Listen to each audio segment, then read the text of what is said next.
Hello friends, welcome back to my channel Manjushree lifestyle. ভিডিওর সাথে অনেক স্বাগত, ভালোবাসা দিই। আরও একটি ভিডিও শুরু করলাম। চলো আজকে কি হচ্ছে না হচ্ছে তোমাদের সাথে শেয়ার করব। আর আমার শরীরটা দুদিন ধরে খুব খারাপ করেছে, সেই আগের মতন একটুতেই হাঁপিয়ে যাচ্ছি এখন। আর কেন সেটা তো তোমরা জানোই, কেন হাঁপিয়ে যাচ্ছি না যাচ্ছি সেটা তো আর বলার কিছু নেই। তোমরা তো আমার ভিডিও দেখে বুঝতেই পারছো কেন হাঁপিয়ে যাচ্ছি।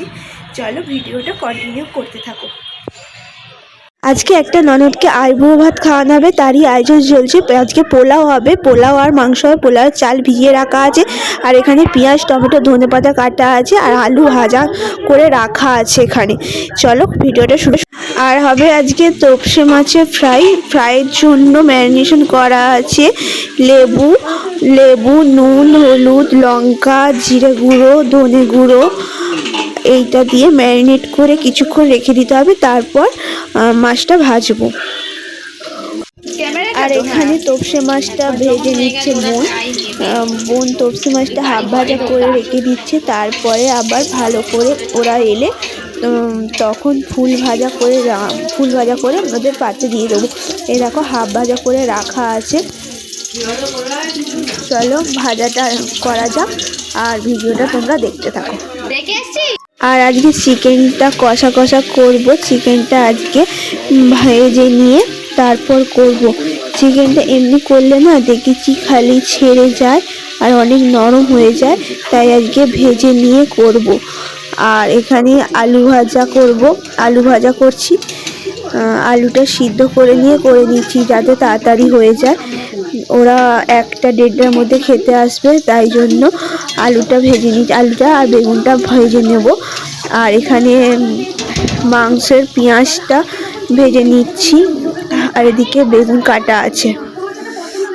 দেখো চিকেন কষাটা পুরোপুরিভাবে রেডি হয়ে গেছে, কড়াতেই আছে, এখনো ঢালা হয়নি। আর পোলাওর সাথে চিকেন কষা নাহলে ঠিক ভালো লাগবে না, কষা মাংস না হলে ঠিক পোলাওর সাথে ভালো লাগে না। ঝোল কি আর পোলাওর সাথে ভালো লাগে বলো? তাই কষাই করেছি। আর দেখো এখানে চাটনিটাও রেডি হয়ে গেছে, মা আগে থেকে করে রেখেছি। এইটুকুনি মেনু হয়েছে আজকে। আর এখানে দেখো পোলাওয়ের জন্য রেডি করা হচ্ছে। ঘিয়ে কাজু কিশমিশ গোটা গরম মশলা দিয়ে পোলাওটা দিয়ে দিতে হবে। তারপর ভালো করে ভেজে নিতে হবে। দেখো একটু কালারটা কম হয়ে গেছে, বুঝতে পারিনি, তাই কালারটা কম হয়ে গেছে। তাই দেখো প্রথমবার আমি ট্রাই করছিলাম, তো তাই কালারটা বুঝতে পারছিলাম না। ভাতটা তো আমি করেছি আসলে, সেই জন্য বুঝতে পারিনি। দেখো পোলাওয়ের কালারটা এরকম হালকা হয়েছে। আর এটা ভেজে নিয়ে রেডি হয়ে যাবে আমাদের পোলাও। আর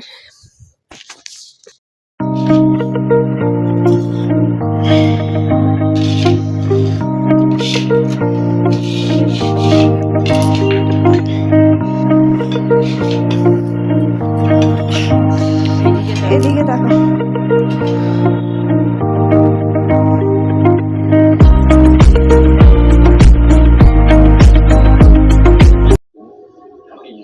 হ্যালো ফ্রেন্ডস, দেখো আজকে রান্নাবান্না রাত্রে সেরকম কিছু করিনি। বাপির জন্য একটু আলুর তরকারি করে দিয়েছি। বাপিটার মাংস খাবে না, তাই মা রুটি করেছে আর আলুর তরকারি করেছে। আর আমাদের পোলাও আছে, ওই পোলাও আর মাংস আছে, ওইটা দিয়েই রাত্রে ডিনারটা সেরে নেবো। আর রাত্রে রান্না করতে ভালো লাগছে না, তাই আর রাত্রে রান্না করলাম না। চলো ভিডিওটা যদি ভালো লেগে থাকে একটা সাবস্ক্রাইব লাইক শেয়ার করে দিও। এখানের মতন টাটা, গুড নাইট, সুস্থ থেকো, ভালো থেকো। আর আবার দেখা হচ্ছে অন্য কোনো ভিডিওতে। টাটা।